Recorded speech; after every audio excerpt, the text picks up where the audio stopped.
அனைவருக்கும் மாலை வணக்கம். பாருங்க, பாகற்காய் பொரிச்சிக்கலாம். காலையில் தாங்க இது வணக்கணும்.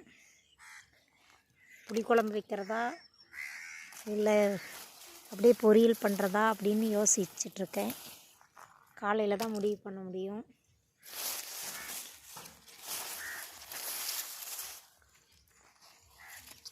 இங்கே ஒன்று இருக்கு பாருங்க, காய் நல்லா பெருசாகிடுச்சிங்க. பாருங்க, காய் எவ்வளோ பெரிய காய்.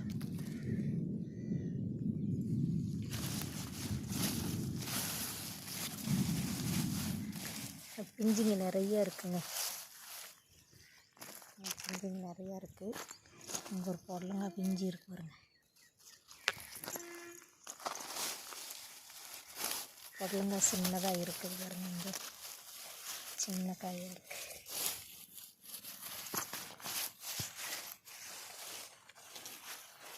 இங்கே ஒரு பொடலங்காயே இருக்குது. இதுக்கு மேலே இது பெருசாகாது. பாருங்க, சின்னதாக இருக்குது.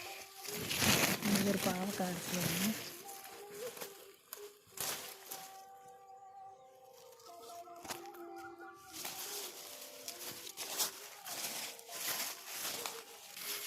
கீழே போய் பார்க்கலாங்க. கொடி கீழே ஓடிட்டுருக்கு பாருங்க, தெரியுதுங்களா? கீழே ஓடிட்டுருக்கு, போய் பார்க்கலாம்.